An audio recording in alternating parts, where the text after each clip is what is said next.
Hey guys, welcome back to the Hess Project. I'm John Ordalaza, and we're here to talk about spoilers for the first two episodes of WandaVision. Now, I'm not trying to go beat for beat like I did in my spoiler-free review. I want to get right to it, get to the points, get to the theories, stuff that's boiling in the minds after watching these two episodes. Like I said, not a whole lot of development was told to us directly, like the story plot wasn't just spilled out in exposition scenes in the first two episodes. You kind of just have to pay attention to the mannerisms and just the eye contact that you see with Wanda and Vision, how they're reacting in this world that Wanda may or may not be in control of. Because there's theories going around that this whole fantasy world could be run by Mephisto or even Nightmare. These are just the two names that I've heard being popped up in the theory nerd sphere. It could be Wanda. She could be pulling the strings. She could be going mad. But it's really nice to see that they could be dipping their toes a little bit into that expanded universe that we really haven't gotten to yet in the Marvel Cinematic Universe. And it's something that we're going to need to dip our toes into going forward, after the whole Infinity Saga. That was a big deal. So we kind of need to play with more toys and experiment with things that we haven't done in the past. Starting with WandaVision, I think this was a great show idea. I really enjoy exploring Wanda and Vision, not just for the first time and seeing how they react when they're not side characters of a Marvel film, but in this world, in this fantasy world where Wanda may or may not be going mad and Vision is alive, because the last time we saw him, he was very much dead. But it's really nice to see a change of pace in the Marvel Cinematic Universe. It was really nice to see Kevin Feige put together something that was more than just a formula that we've known and loved since 2008's Iron Man. I have no issue with the formula that Marvel films follow, but it can get a little repetitive sometimes. So it was really nice just to see them dip their toes in something completely out of the blue. A sitcom Marvel story featuring superheroes, not necessarily doing superhero things. We see in this first episode, it's all black and white, of course. Vision is going to his job and he doesn't know what the hell he does for a living. He's trying to remember why this day is so special. Wanda tells the neighbor, it's our anniversary of being married. It's our wedding anniversary. And Vision's like, oh, that's right. We were inviting my boss and his wife over for dinner. So there's two different things going on. There's a lot of comedy to have there.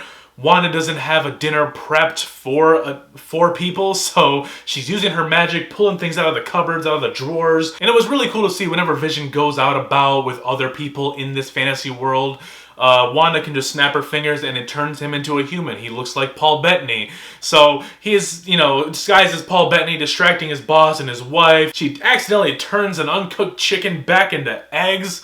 Like, that's just stupid slapstick humor, sitcom tropes that we see and we've known and loved for years, just played out in this show. It's just really fun. It's really adorable. And I have a soft spot for all this types of stuff. As they're eating, you start to feel, all right, are we gonna move it a little further, a little faster? But, it's a TV show. You have enough time to flesh out a story a little bit longer than a movie, because you got 2 hours for a movie. This is going to be a 6-part show, at least 30 minutes each. And yeah, I'd much rather want this show to take as much time as it wants to address the story that's going on. I don't necessarily think that we needed a bunch of exposition scenes to be thrown at us right out of the gate. Vision's boss starts choking, and the mom from That 70s Show is just like, help him, and she's kind of stuck in a loop. Wanda's like, Vision, help him. And then he gets up, he uses his powers to go through his throat to grab the piece of chicken that he was choking on, and they just act like it didn't happen. And then they go about their day, the rest of the night is fine, and yeah. The second episode, Vision and Wanda are putting on this magic show act for the children, which is the very strange thing about this episode, because there's no children. There's the blonde lady that organized the whole thing, and everyone else, all the townspeople that put this event together, and there's no children. As far as I remember, no children were present in this audience, in this crowd, and that was very odd. Vision at some point swallows some gum, and then, quite literally, his gears are all gummed up and he starts acting all drunk and stuff, which is odd. So he does this magic show and he's not really acting himself, so he starts using his actual powers, starts floating. Wanda's trying to come up with a way to justify this, so she makes up a beam that makes it look like he's on wires, and it's like, oh, okay, so he's on wires. And then, oh, wait, he put his hand through him? How did he do that? She reveals there's mirrors behind him. I don't really know how that would work. But, yeah, it's just very interesting to see, the world almost collapsing on itself in this part of the episode. I thought it was a very funny scenario and a funny way of doing things. I appreciated it. We see the introduction of Monica Rambeau in this show. She doesn't seem like she knows what's going on either. And I got a feeling because of this art that's right over here, on the WandaVision page, we see the FBI agent from Ant-Man and the Wasp, we see Kat Dennings' character from Thor, and it looks like it's Monica Rambeau in the middle. She might be working with them, and maybe Wanda pulled her into this fantasy world and she doesn't know how to react or how to live in this world, so she's confused. She appears confused in the fantasy world. She uses Monica Rambeau as part of the trick, to cover up for Vision using his powers, and it's just very funny. I find a lot of charm in this show. I know some people will complain and be like, well, this shouldn't be released weekly. It should be all together so we can binge it all. And to a degree, maybe that's true, but I personally just like the idea of the week-to-week stuff because it keeps an audience around, possibly invested if the stuff is good. I personally think this stuff is really good. I think WandaVision's episode 1 and 2 are really good.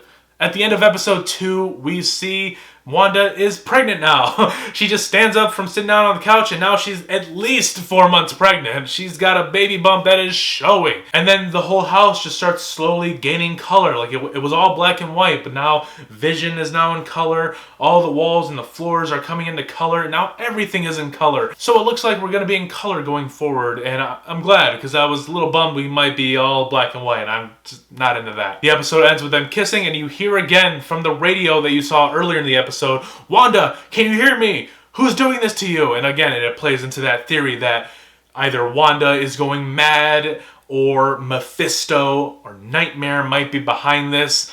Either way, I'm excited for whatever they do. It's said to be playing into Doctor Strange 2, Doctor Strange in the Multiverse of Madness, maybe Spider-Man 3, because Spider-Man 3 plays into Doctor Strange as well.